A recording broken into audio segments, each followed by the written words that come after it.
Здравствуйте, уважаемые телезрители! С вами программа «Кинолетопись Якутии». Наш гость – председатель Совета ветеранов Республиканской общественной организации Совета ветеранов войны, тыла, труда, вооруженных сил и правоохранительных органов Иванов Вильям Ачирович. Вильям Ачирович, здравствуйте. Здравствуйте, Людмила Павловна. Скажите, пожалуйста, что сейчас делается для того, чтобы поддержать наших ветеранов, вдов ветеранов, ветеранов тыла, труда, детей войны и те категории, которые еще постоянно будут добавляться?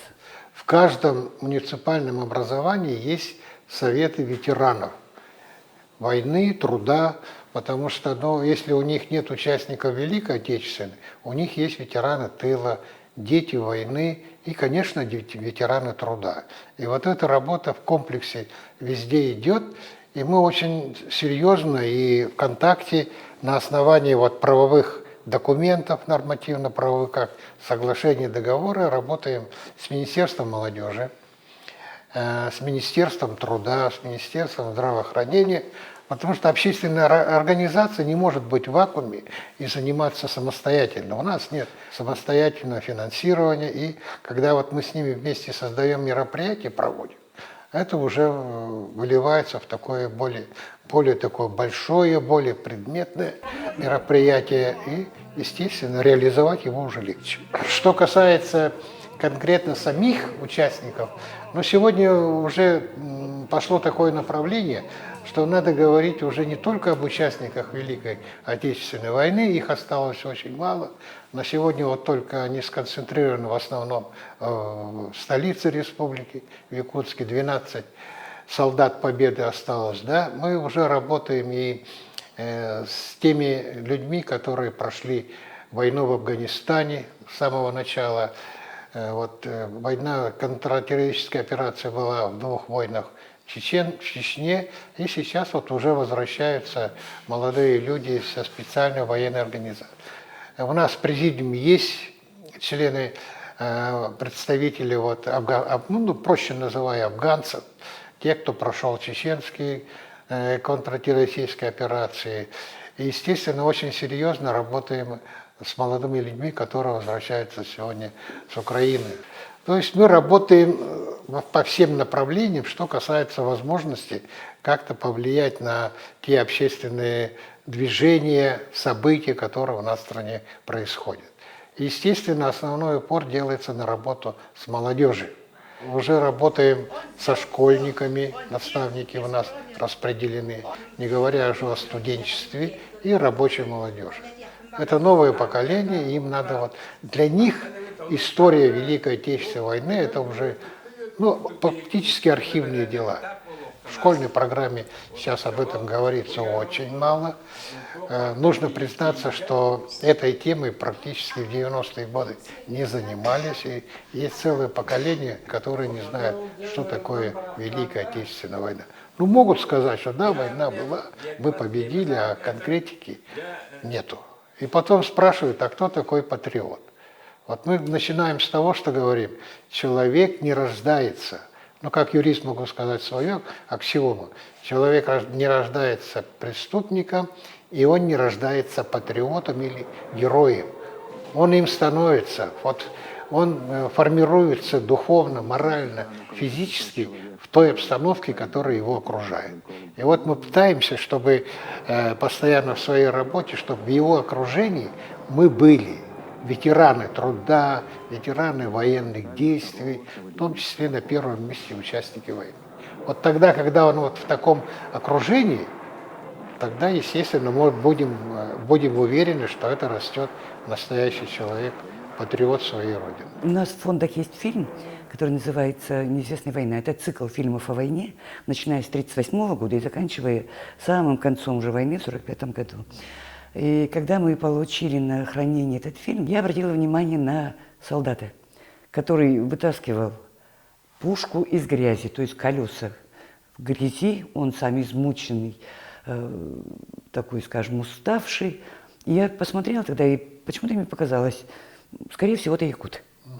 И что вы думаете? Его узнали. Его узнали два его сына, Ярослав и Степан Борисовы. Они живут в Мегенкангалском Улусе. Вот это сила кинохроники документальной. В эту проклятую Богом окраину мира приходилось тащить на себе не только оружие и боеприпасы. Пришлось нести продовольствие и воистину неприкосновенный запас – воду. Воду для 60 тысяч солдат, для коней, пулеметов, моторов. На судьбе одного человека уже ценность и необходимость вот этих радикальных документальных фильмов, когда операторы на переднем плане работали вместе с бойцами, шли в атаку или выполняли какие-то специальные задания в партизанских отрядах. Так что сила кинохроники, конечно, никак не умалишь. Это помогает и даже в нашей общественной работе. И вот сейчас очень много говорится про события на Украине, постоянно мелькает слово фашизм, нацисты и так далее. А ведь некоторые молодые люди не знают, что такое фашизм, что такое нацист.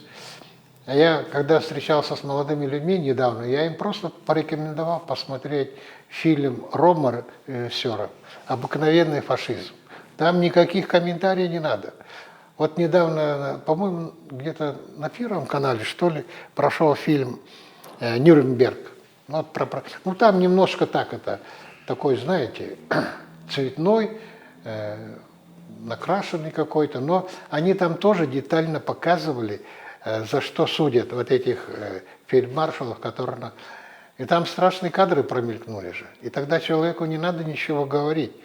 Когда трупы вот бульдозерами сваливают, когда из кожи человека делают подсвечники. Вот такие фильмы хроникальные, они сразу же по мозгам бьют, и человек понимает, да, это фашизм. В нашем центре очень много таких материалов.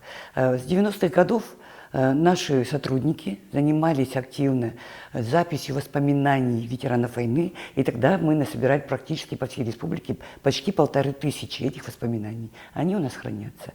Кроме того, на базе этих материалов нами был выпущен цикл видеороликов, который назывался «Солдатские истории». Документальные фильмы, такие как «Якутия в священной войне», «Живые голоса войны» и многие другие. И мы думаем, что это наш большой вклад тоже в память народную о прошедшей войне. В Беларуси начались. Там мы встретили бригаду Алексея. Обезболивающих тогда не было. Тогда отдирают и кричит, и ты кричишь. Я участвовал в освобождении ряда стран. Войну закончил 9 мая в Праге. Үш көскенге туаралақ, онны әлбі арыладақ, тумыстадақ дойду. Вот мы с вами участники таких событий календарных, будем так говорить, исторических, как 1 мая. Это объединение трудовых сил. На этом празднике показывают, кто такой человек труда. А про 9 мая это священный праздник. И сегодня мы участников не просто называем, что он участник Великой, мы говорим, это идут солдаты Победы.